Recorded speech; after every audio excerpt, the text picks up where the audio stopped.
अब देखो हमारे राष्ट्र का कितना सुंदर गौरव है, क्या महिमा है संतों ने गाई है कि देखो शिव जी से ऊंचा पद किसका हो सकता है कोई आप में से ऐसा जो शंकर जी से ऊंचा हो?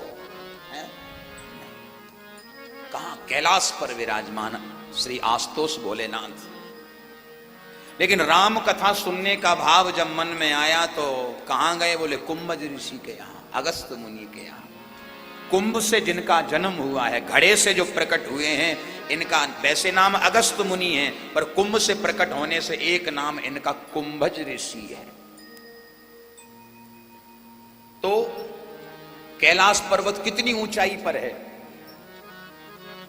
उत्तर में कैलाश और दक्षिण में कुंभज ऋषि का आश्रम, ऊपर कैलाश और नीचे आश्रम। यानी भोलेनाथ इतनी ऊंचाई से नीचे उतर के आए, यानी दुनिया को संदेश दे रहे हैं कि तुम्हारा पद कितना भी ऊंचा हो, घर परिवार कितना भी ऊंचा हो, कुल खानदान कितना भी ऊंचा हो, लेकिन प्यारे जब जब राम कथा सुनने को जाओ तो छोटे बनकर ही जाओ। बोलो जय सिया राम। नीचे ही जाओ। जो ऊपर से उतर के नीचे आकर के कथा सुनते हैं उन्हें ठाकुर जी ऊपर से भी ऊपर पहुंचा देते हैं। बोलो जय सिया राम।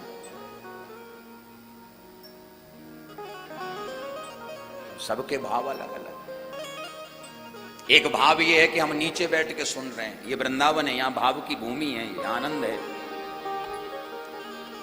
और कई जगह तो ये हाल है साहब, जब तक व्यास गद्दी के बराबर सोफा ना डले तब तक लगता ही नहीं।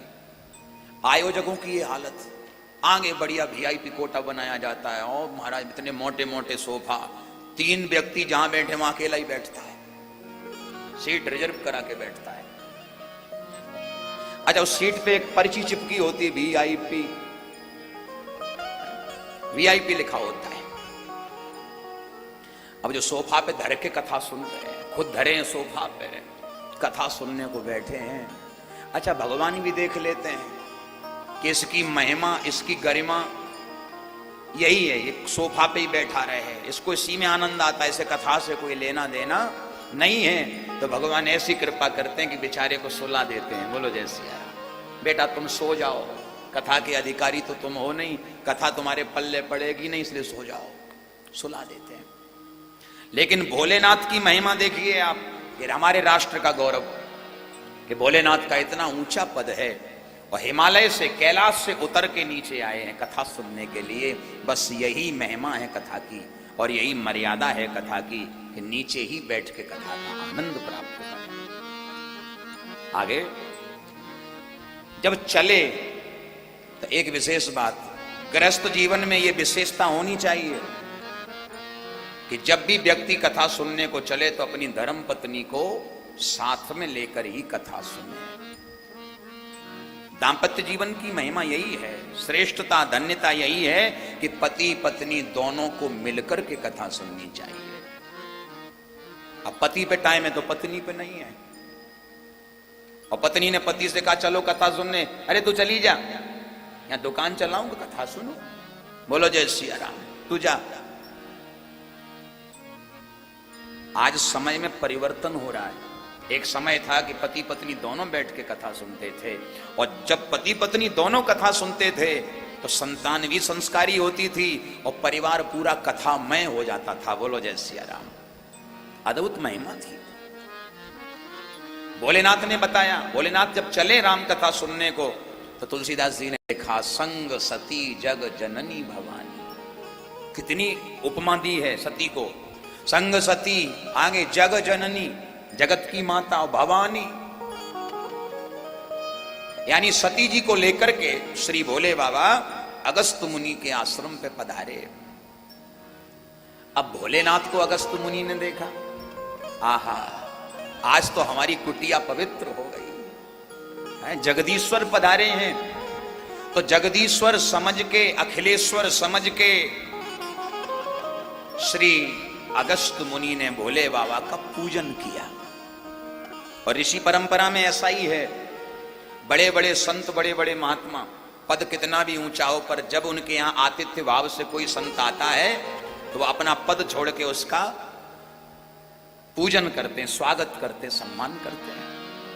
अब जब अगस्त मुनि ने सम्मान किया, पूजन किया भोले बाबा का, तो सती के मन में ऐसा भाव आया कि बताओ, जिनसे कथा सुनने आए हैं वो पहले ही हमारी पूजा कर रहे हैं, ये क्या हमें कथा सुनाएंगे? बोलो जय सिया राम। जब वक्ता ही यजमान की पूजा करने में लगा है तो ये क्या कथा सुनाएंगे? इनसे कथा सुनने आए हैं। बस यही सब भाव बदल गया। कोई भी विद्वान, कोई भी संत, कोई भी ब्राह्मण आपको सम्मान दे रहा है, ये उसकी महानता है।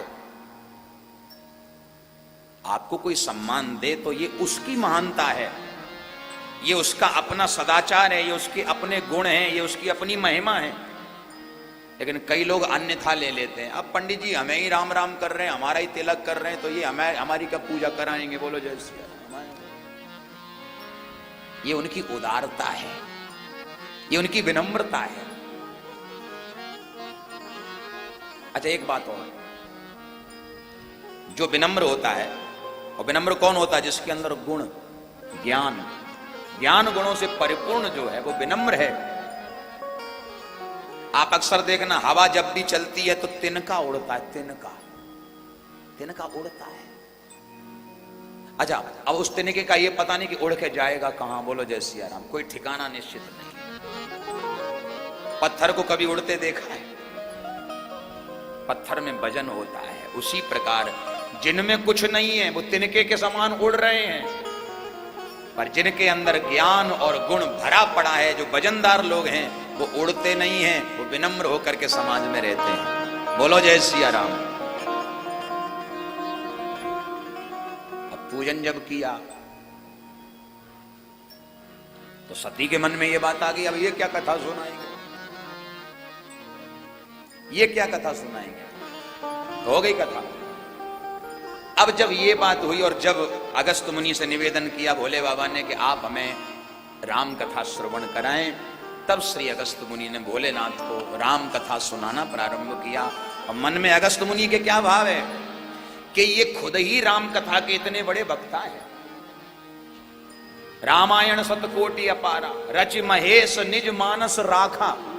जिन्होंने खुद ही रामायण की रचना करी है, और वो अगर हमसे राम कथा सुन रहे हैं, तो आज तो हमारे ऊपर कितनी बड़ी कृपा हुई है कि आज वाणी धन्य करने का अवसर प्राप्त हुआ है। बोलो जय सिया राम। जब कोई अच्छा वक्ता या अच्छा विद्वान कथा में आकर के बैठ के कथा को सुने, तो उस वक्ता की वाणी धन्य हो जाती जो कथा कह रहा है। और मुझे वृंदावन में कथा का आनंद क्यों मिलता है, सही बताऊं आपको। अन्य स्थानों पे जब जब कथा करने जाता हूं तो श्रोता नहीं मिलते महाराज, श्रोता मिलते ही नहीं। 5 मिनट कथा सुनाओ तो तुरंत एक चिट्ठी आ जाती, महाराज जी भजन गा दो, भजन थोड़ा नाच लें, गा लें, तब तो आनंद बने। पर धन्य है हमारा श्री धाम वृंदावन, और धन्य है यहाँ के रसिक श्रोता। इन्हें मैं बारंबार प्रणाम करता हूं कि यहाँ हमारी वाणी को भी धन्यता, श्रेष्ठता प्राप्त हो जाती है।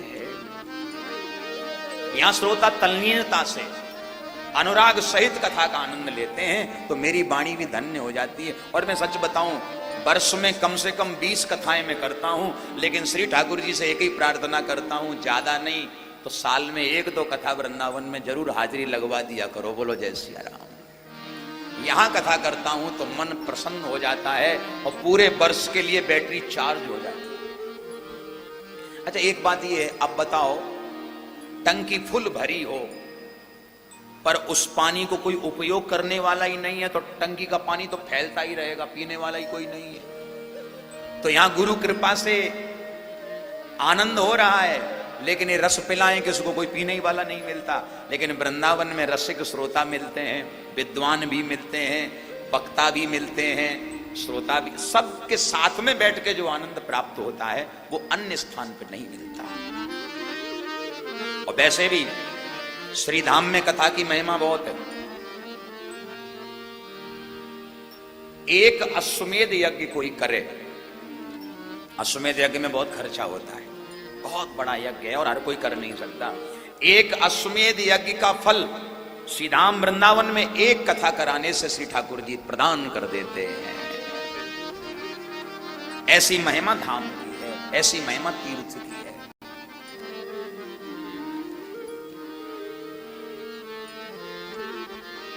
और एक बात और, पाप सबसे होते हैं, झूठ बोलना, पाप करना, चोरी करना सबसे साथ है, कोई नई बात नहीं, सब कर रहे हैं, होता है। पाप मत देखो, पुण्य करते जाओ। दो खाते होते हैं, एक पाप का, एक पुण्य का। और जब जब भगवान की यहां जाते हैं तो दोनों खाते खोलते हैं। पाप किए तो पाप की सजा, और पुण्य किए तो पुण्य का फल, दोनों ही मिलते हैं। खूब करो पुण्य, खूब करो दान, खूब कराओ कथा, और खूब करो सबका आदर। बस यही राम कथा का भाव है। बोलो जय सिया राम। अब जब कथा सुनाने लगे अगस्त मुनि, तो सती भी बैठी हैं, भोलेनाथ भी बैठे हैं, लेकिन यहां कथा किसने सुनी? तब गोस्वामी जी कहते हैं कथा सती ने नहीं सुनी। फिर कि राम कथा मुनि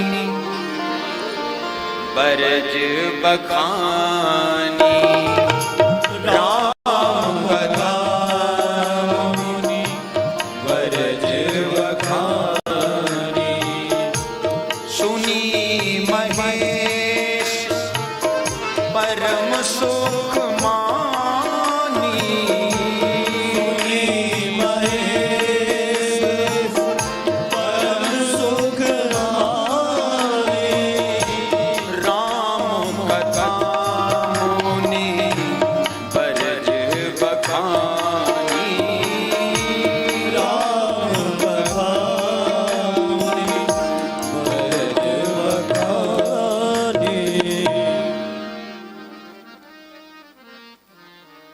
कथा जब जब होती है, कहीं भी होती है, तो जरूरी नहीं है कि सबको समझ में आए।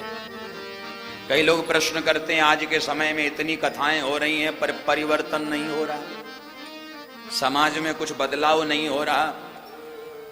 कारण एक ही है कि लोग कथा में आके तो बैठ जाते हैं, पर कथा लोगों में नहीं बैठती। बोलो जय सिया राम। अब बताओ, लोग कथा में केवल बैठे रहे, कथा लोगों में नहीं बैठेगी, तब तक कैसे सुधार होगा, कैसे परिवर्तन होगा? और ये कोई नई बात नहीं है। इतने श्रोता यहां बैठे हैं पर सब कथा सुन रहे हैं, ये गारंटी नहीं है, क्योंकि ध्यान बट जाता है। अब बताओ, इतनी ऊंचाई पर बैठी सती महारानी, शिव जी को कथा सुना रहे हैं, सती भी बैठी हैं, पर सती का मन कथा में नहीं लग रहा। मन में तो यही बात है, ये क्या सुनाएंगे, ये क्या सुनाएंगे, क्या सुनाएंगे। और जब ये भाव आ जाए तो सुनाएंगे भी, पर असर नहीं होगा, उतरेगी नहीं। तो राम कथा मुनि बरज बखानी, और सुनी महेश परम सुख मान। सती का नाम तुलसीदास जी ने हटा दिया। जब सती जी साथ में आई थी, संग सती जग जननी भवानी, और यहां क्या लिखते हैं? सुनी महेश। ये राम कथा केवल महेश ने सुनी, भोले बाबा ने सुनी, सती ने सुना ही नहीं। और ध्यान रखना, जो राम कथा सुनते हैं, राम दर्शन उन्हीं को होता है। राम दर्शनों में कोई संशय नहीं रह जाता अगर राम कथा सुन ले तो। राम कथा सुन के राम दर्शन प्राप्त हो जाए, ये कृपा है। अब महाराज ने कथा सुनी, शिव जी ने कथा जब सुनी तो विचार किया कि कथा तो सुन ली, लेकिन नियम ऐसा है हमारे यहाँ का कि कथा सुनने के बाद हम व्यासपीठ का यानी व्यास जी का यानी वक्ता का पूजन करते हैं और उसे कुछ ना कुछ भेंट दक्षिणा देते हैं। अब ये महाराज जी जो हैं बड़े त्यागी पुरुष हैं, ये दक्षिणा तो कुछ लेंगे नहीं, पर इन्हें हम दें क्या? फिर भाव आया ये कुछ कहें तो हम कुछ दें, लेकिन विचार किया अगस्त मुनि ने कि हम मुंह से क्या कहें, अगर ये हमारे हृदय की बात समझ जाए तो आनंद हो जाए। समझदार के काफी, पर समझे कैसे? कैसे इनके दिमाग में बात आए, ये समझ जाएं कि हमें ये चाहिए। एक बार एक वृद्धा बूढ़ी मां उस बूढ़ी माता ने कुछ संतों को निमंत्रण दिया और अपने घर में बुलाया, आज महाराज हमारे घर भोजन पाओ। अब ध्यान से सुनना, दोपहर का समय सारे संत आए और भोजन प्रसादी पाने को बैठ गए, और उस बूढ़ी माता ने सभी संतों को भोजन परोसा। बढ़िया बढ़िया पकवान बनाए थे, थाली में सारे पकवान परोसे, और उन्हीं पकवानों के बीच में एक पापड़ की थाली रखी थी, पर पापड़ परोसना भूल गई। बोलो जय सिया राम।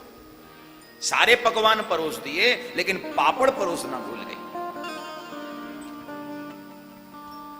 अब संतों ने सारे पकवानों पर नजर डाली कि वो रसगुल्ला था वो भी आ गया, कचौड़ी थी वो भी आ गई, पूड़ी भी आ गई, सब्जी भी आ गई, लेकिन पापड़ नहीं दिया। अच्छा, तो कितने भी पकवान बने हो, सारे पकवान थाली में परोस दिए जाएं और एक न परोसा जाए तो हमारा ध्यान उसी एक में अटक जाता है कि ये क्यों नहीं दिया।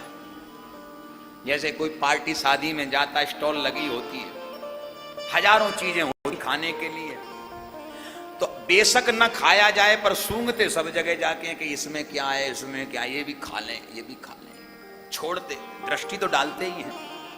अब संतों ने सोचा कि इस माता ने सब कुछ परोस दिया लेकिन पापड़ नहीं परोसे, चक्कर क्या है। एक ने कहा भूल गई हो, तो बोले ये हमारे मन की बात कैसे समझे। अगर सीधा हम कहेंगे कि हमें पापड़ दे दो तो अच्छा नहीं, शोभनी नहीं है, ये हमारी मन की बात कैसे समझे। तो संतों ने देखो कैसे समझाया। संत बोले मैया तू बड़ी भाग्यशालिनी है। कैसे? बोले संतों को तूने भोजन के लिए बुलाया, पर एक बात बताएं। बोले बताओ। बोले आज हम सारे संत बाल बाल बच गए जब तेरे घर आ रहे थे। अच्छा क्या हुआ महाराज?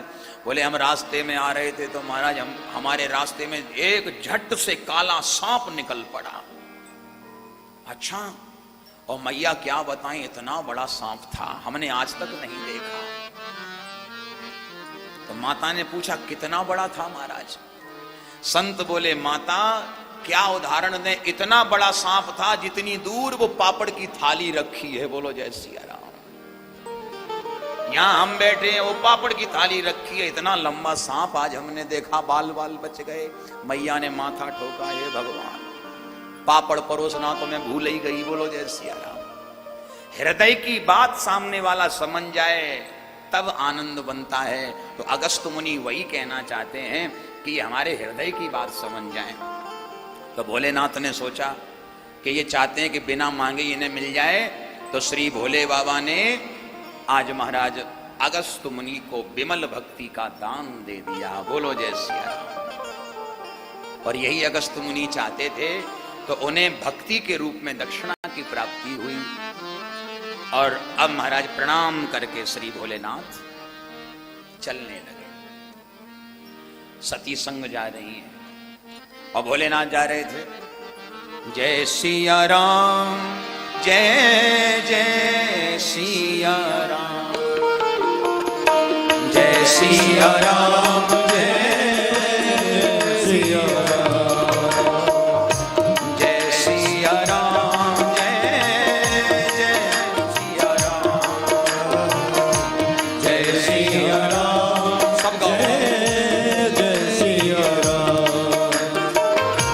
जय सिया राम, जय जय सिया राम, जय सिया राम, हरि बोल।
बोलो राम।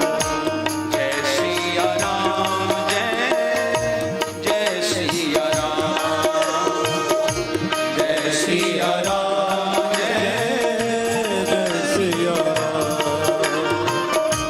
जय सिया राम, जय सिया राम, जय सिया राम। सब गाओ मस्ती में। सिया राम। जय सिया राम, जय सिया राम, जय सिया राम। जय सिया राम।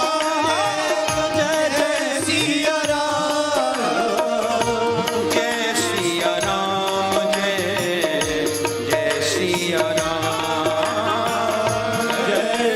राम। जय सिया राम। जय सिया राम, जय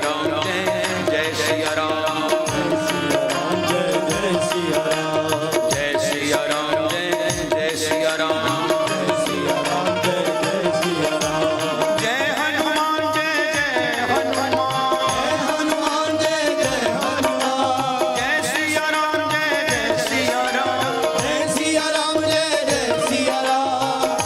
जय सिया राम, जय सिया राम,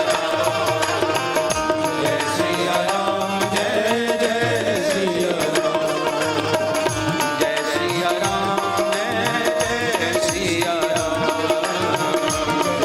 राम। जय सिया राम। जय सिया राम, जय सिया राम। जय सिया राम, जय सिया राम। जय सिया राम, जय सिया राम। जय सिया राम, जय सिया राम। जय सिया राम, जय सिया राम। जय सिया राम, जय सिया राम।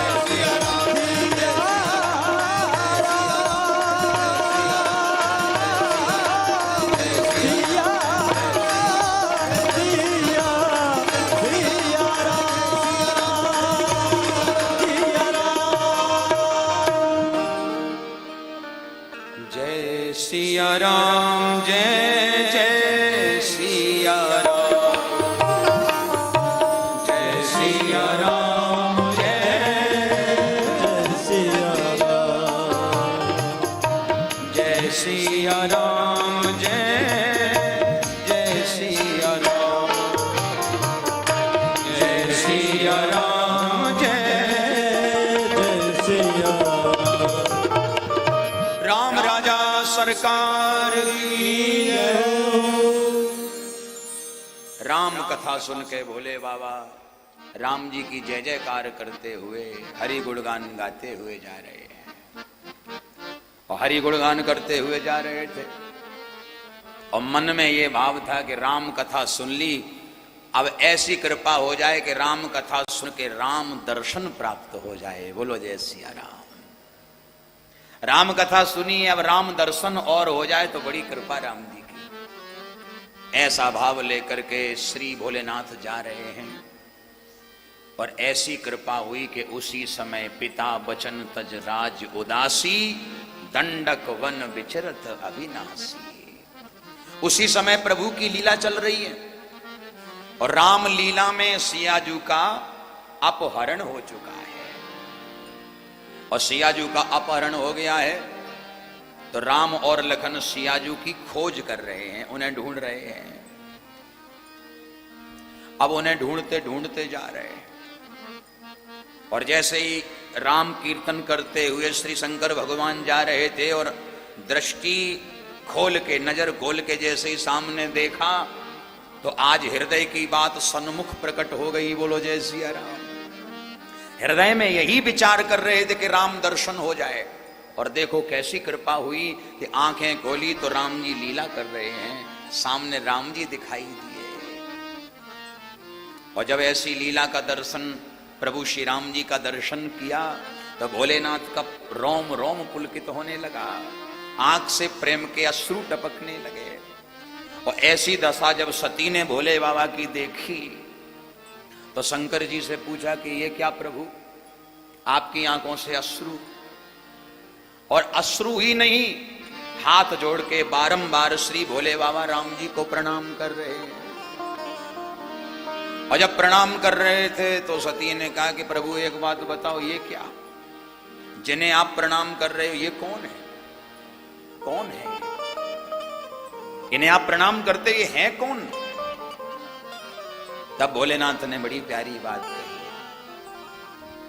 कि सोई मम इष्ट देव रघुबीरा, सेवत जाहि सदा मुनि धीरा।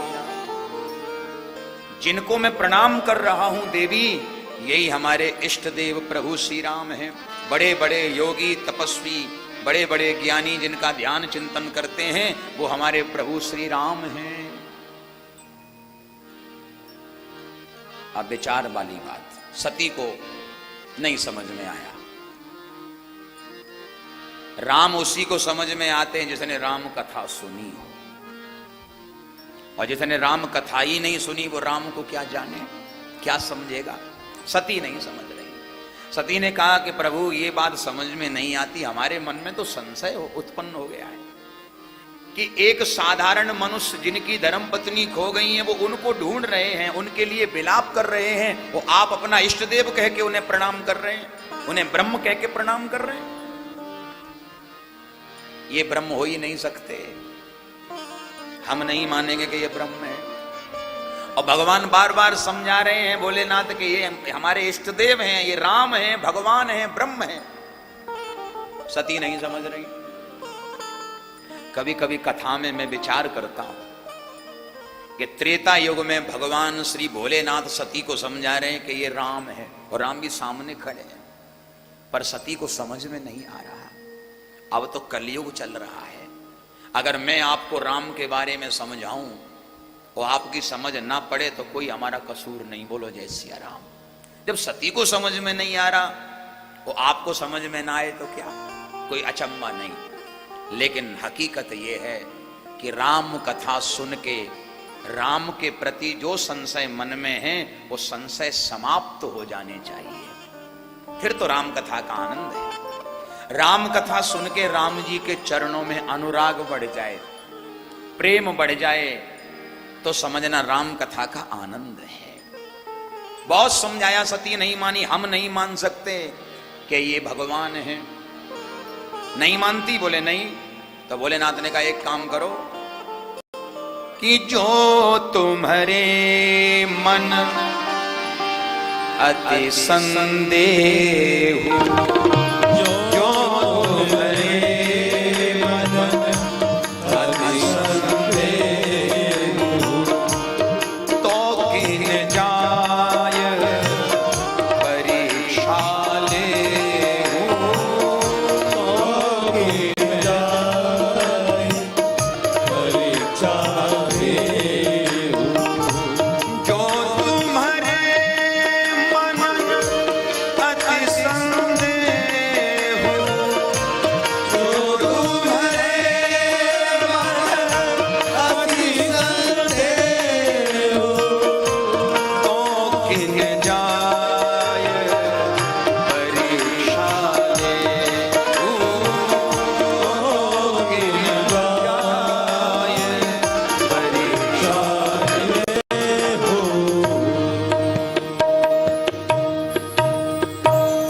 शंकर भगवान ने कह दिया अगर तुम्हारे मन में संदेह हो रहा है तो जाकर के परीक्षा कर लो।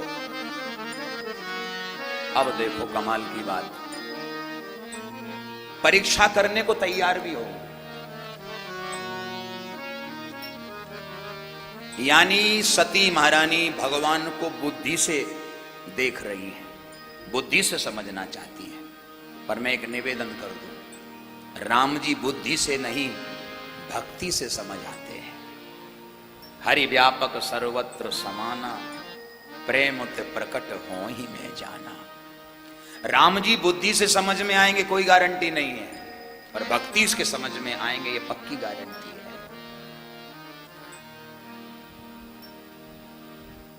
और भक्ति और बुद्धि में अंतर क्या है? बुद्धि सदा परीक्षा लेती है और भक्ति सदा परीक्षा देती है। बोलो जय सिया राम। बुद्धि का स्वभाव क्या? परीक्षा लेना। अच्छा, बुद्धिजीवी लोग होंगे तो पहले तोलेंगे, आता है महाराज को कि नहीं आता कुछ। कभी कोई कहे महाराज फलाने को हमने बुलाया कथा के लिए, कथा सुनी है? कथा उनकी सुनी है? तो सुनी तो नहीं, तो फिर कैसे भरोसा कर लिया? पहले सुनो तो सही। ये बुद्धि है, परीक्षा लेती है। पर जो भक्त होते हैं, भक्ति जिनके अंदर होती है, पूछो कथा सुनी है? बोले सुनी तो नहीं। तो बोले फिर क्यों करा रहे हो? बोले हमारा तो भाव है कुछ नहीं तो हरि नाम तो सुनाएंगे। बोलो जय सिया राम। नहीं आती कथा कोई, हमें कथा से कोई लेना देना नहीं, पर हरि नाम सुनाए वही हमारे लिए कथा है। भक्ति परीक्षा देती है और बुद्धि परीक्षा लेती है। अब पहली गलती सती ने क्या की कि ब्रह्म को भगवान नहीं मान रही हैं, और दूसरी गलती ये कर रही हैं कि अब भगवान की परीक्षा लेने को चल दी।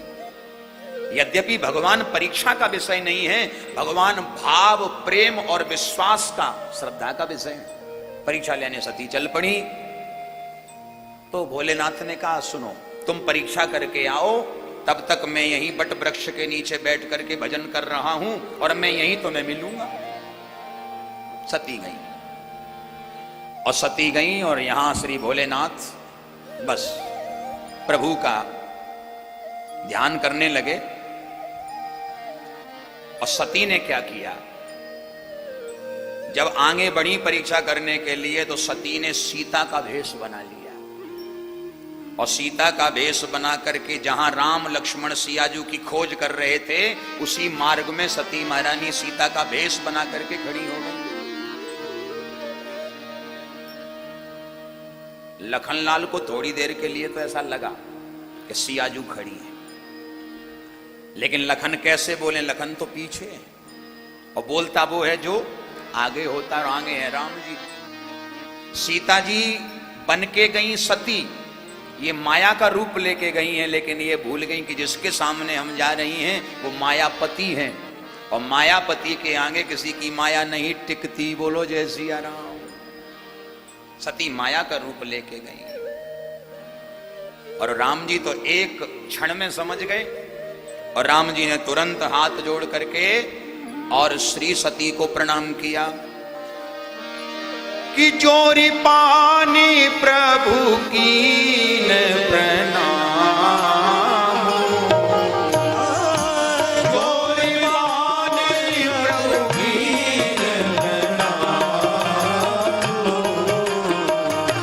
पिता समेत लीन निज नाम, समेत लीन निज नाम, कहे बहोरी महाप्रस के, कहे बहोरे महारस के, विपिन अके विपिन अके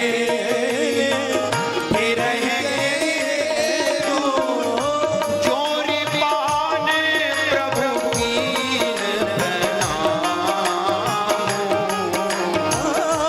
जोरी पानी प्रभु के प्रणाम, पिता समेत लीन निज नाम, पिता समेत लीन निज नाम। राम जी तो एक पल में समझ गए, और राम जी ने तुरंत हाथ जोड़ के प्रणाम किया। और राम जी कहते हैं कि एक बात बताओ मां, हमारे पिताजी को अकेला छोड़ के आप यहां एकांत जंगल में क्यों परिभ्रमण कर रही हैं, क्यों घूम रही हैं? के ही हेतु, किस कारण से आप इस भयानक जंगल में अकेली घूम रही हैं? हमारे पिताजी भगवान शंकर कहां हैं? सती को तो मानो बड़ा जबरदस्त करंट लगा। सती समझ गई कि ये जान गए ये पहचान गए। पर ये कैसे जान सकते हैं? राम जी ने सोचा कि इन्होंने माया का वेश दर्शन कराया, पर चलो हम असली वेश दर्शन करा देते हैं। बोलो जय सिया राम। अब सती तो बेचारी घबराने लगी, आंखें बंद कर ली, और सती ने आंखें खोली तो जहां नजर जाए वहीं भगवान सिया राम, राम लक्ष्मण जानकी का दर्शन हो। समझ गई सियाजू के यही ब्रह्म है, पर अब हमने गलती कर दी। मैं शंकर कर कहा न माना, निज अज्ञान राम पर आना। मैंने भगवान शंकर की बात नहीं मानी, और मेरा अज्ञान भी कहां जागा? राम के ऊपर, कि राम को मैंने राम नहीं समझा। राम जी तो चले गए, सती जी अब वापस लौट रही हैं, विचार कर रही, भोले बाबा पूछेंगे तो मैं क्या कहूंगी, जब पूछेंगे तो मैं क्या जवाब दूंगी। जैसे ही भोलेनाथ के सामने सती पहुंची तो भोलेनाथ ने मुस्कुराते हुए पूछा, देवी परीक्षा कर ली? सती बोली नहीं। परीक्षा कहां करी? तो बोले गई तो थी परीक्षा करने। बोले प्रभु गई जरूर थी, अब देखो तीसरी गलती। पहली गलती भगवान को भगवान नहीं माना, दूसरी गलती परीक्षा करी, और तीसरी गलती, बोले दोनों गलतियों को छुपाने के लिए तीसरी गलती झूठ। सती से पूछा परीक्षा कर ली? तो सती ने हाथ जोड़ के कहा कि कछु ना परीक्षा लीन गोसाई, कछु न परीक्षा लीन गोसाई, कीन प्रणाम तुम्हारे नाहीं, कीन प्रणाम तुम्हारे नाहीं। हे प्रभु मैंने कोई परीक्षा नहीं की। फिर क्या किया तुमने? बोले जैसे आपने अपने इष्ट देव को प्रणाम किया, और वहां जाके जब मैं ये समझ गई कि ये वास्तव में भगवान ही है, तो मैंने भी उसी प्रकार प्रणाम किया जैसे आपने प्रणाम किया था, वैसे मैंने सर झुकाया। लेकिन शिव जी की महिमा क्या है? जब सती जी आई थी तो शिव जी ने एक ही बात कही कि गई समीप महेश तब हंसी पूछी कुशलात, और लीन परीक्षा कवन विधि कहूं सत्य सब बात। जब सती जी गई परीक्षा करके तो भोलेनाथ ने क्या कहा? सच बोलना।